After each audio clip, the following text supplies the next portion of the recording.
अशी खूप सारी ठिकाणे आहेत की ज्यांच्या रहस्यामुळे ती आज फेमस आहेत. त्यामधीलच एक आहे राजस्थानमधील एक छोटंसं गाव ज्याचं नाव आहे कुलधारा. असं म्हटलं जातं की मागच्या काही वर्षांपासून हे गाव श्रापित आहे.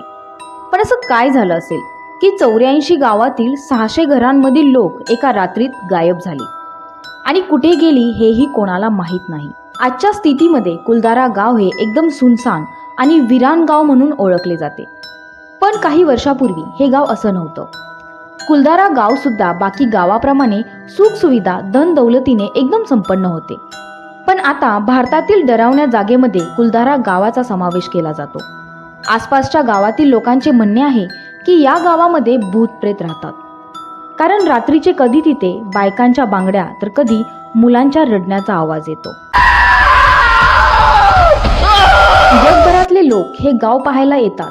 6 वाजायच्या आधी इथून त्यांना निघून जावं लागतं. संध्याकाळी 6 नंतर इथे कुणीही राहू शकत नाही.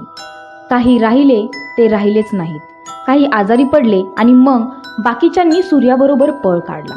राजस्थान जिल्हा जैसलमेर पासून 18 किलोमीटरवर असलेलं कुलधारा गाव 1291च्या आसपास पाली भागातून आलेल्या कधान नावाच्या व्यक्तीनं कुलधारा हे गाव वसवलं. तिथे उदानसर नावाचा तलाव खोदला. जमिनीवर आकाशाचं प्रतिबिंब दिसलं.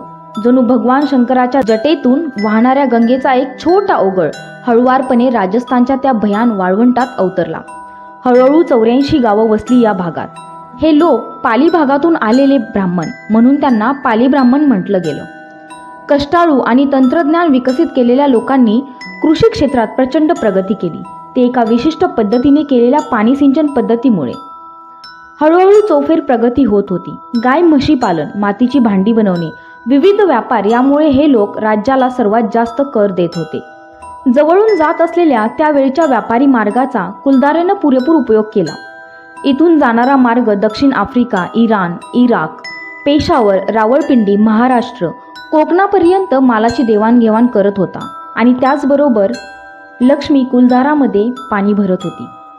मग त्या दिवशीचा सूर्य असा का उगवला की ज्यामुळे कुलधारा आणि आसपासच्या गावातल्या 84 गावामध्ये कायमचा अंधार तळपतोय. वाळवंटातही अविश्वसनीय शीतलता देणारी जणू विश्वकर्म्यांनी बांधलेली ती मातीची अप्रतिम घरं का ओस पडली.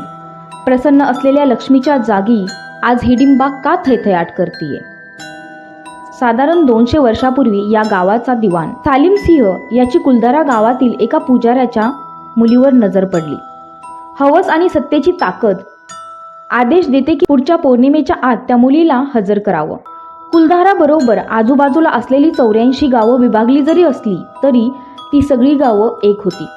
सगळ्या गावांची पंचायत बसली. धर्मसंकट एका गावावर होतं, पण सगळ्यांनीच एका रात्रीत निर्णय घेतला, जिथं आपल्या मुली सुरक्षित नाहीत त्या भागाचा त्याग करायचा. शेतात काम करणाऱ्या हातांनी आपलं शेत सोडलं, व्यापार करणाऱ्यांनी आपला व्यापार सोडला, जनावर पाळणाऱ्यांनी जेवढी जनावरं बरोबर घेता येतील तेवढी घेतली आणि बाकीची तिथेच सोडली. घरातल्यांना नेता येतील तेवढ्याच बरोबर घेऊन बाकीच्या अमूल्य वस्तू तिथेच सोडल्या. म्हातारी कोतारी जी घेऊ शकली ती बरोबर नेली आणि बाकीची तिथेच सोडली. वर्षानुवर्ष काबाड कष्ट करून मिळवलेलं ऐश्वर्य, संपत्ती, जमीन जुमला सगळ्याची राख रांगोळी झाली. कुलधारासह आसपासच्या 84 गावकऱ्यांनी एका रात्रीत गाव रिकामं केलं, ते कायमचं, आणि ते फक्त एक शाप मागे ठेवून. 84 गावापैकी असं म्हणतात की यातलं ओस पडलेलं मुख्य कुलधारा आज एक शापित गाव आहे. उभी घरदारं, उद्योग, जमीन सोडताना यातनांनी तळमळलेल्या गावकऱ्यांनी जाताना या भागात कुणीही परत वसू शकणार नाही असा श्राप दिला. आणि म्हणूनच आज या गावामध्ये परत कोणीही येऊन राहू शकलं नाही.